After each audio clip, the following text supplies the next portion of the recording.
Praise the lord. యేసునామ స్మరణ అనే ఉదయకాల కార్యక్రమానికి మీ అందరికీ ఆహ్వానం. ఈ ఉదయకాలం ఎలా ఉన్నారు? ప్రతిరోజు దేవుని యొక్క వాగ్దానం వింటూ బలపరచబడుతున్నారు కదండి. ప్రతి ఒక్కరు కూడా అంటున్న మాట ఏంటంటే today God spoke to me. దేవుడు ఈరోజు ఇంకా ప్రతిదినం కూడా మాట్లాడుతున్నాడు. మరి ఈరోజు వాగ్దానం విందాం. 105 కీర్తన 37 వచనం. వారి గోత్రములలో నిస్సత్వ చేత తొట్టిల్లు వాడు ఒక్కడైనను లేకపోయాను. దేవుడు ఇశ్రాయేలు ప్రజలను బానిసత్వం నుంచి ఐగుప్తు దేశం నుంచి నడిపించినప్పుడు ఎవరిని విడిచిపెట్టకుండా ప్రతి ఒక్కరిని క్షేమంగా నడిపించాడు. అంతేకాదు, ఆయన నడిపించినప్పుడు వారి యొక్క బట్టలు మాసిపోలేదు, చెప్పులు అరిగిపోలేదు.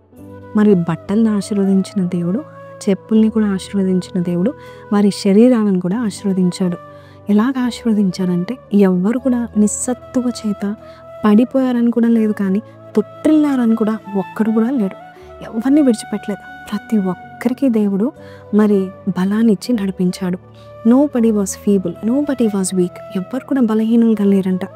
కాబట్టి దేవుడు నిన్ను నడిపించడానికి ఇష్టపడినప్పుడు, నిన్ను నీ కుటుంబాన్ని నడిపించడానికి ఇష్టపడినప్పుడు అక్కడ ఎంతమంది ఉన్నారు వారందరినీ కూడా బలపరిచి దేవుడు నడిపిస్తాడని చెప్తా ఉంటున్నారు.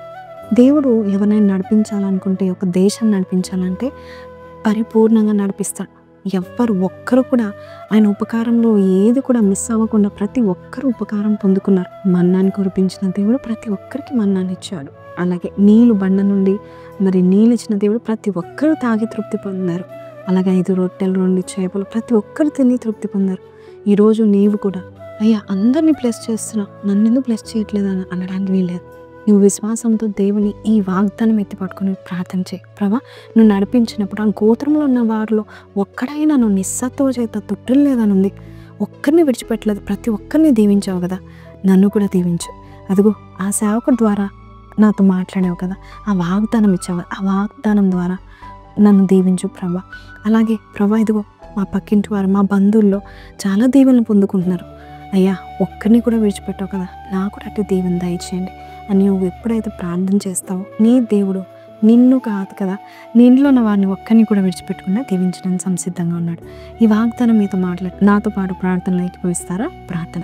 పరిశుద్ధుడా మహోన్నతుడగు తండ్రి, ఈరోజు నాకు ఇచ్చిన వాగ్దానం బట్టి నీకు వందనాలు.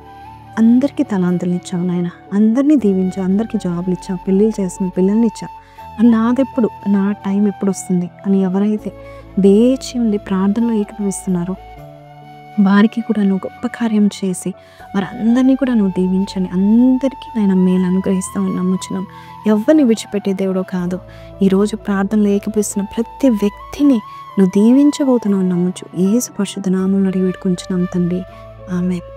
సో ప్రైజ్ ది లార్డ్ అండి. విన్నాం కదండి వాగ్దానం. God is not going to leave you also.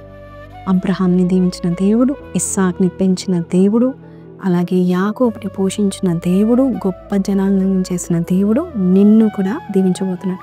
So కింద కమెంట్లో God is also going to bless me అని పెట్టండి. May God bless you. See you tomorrow. Don't forget to like, share and subscribe. Praise the lord.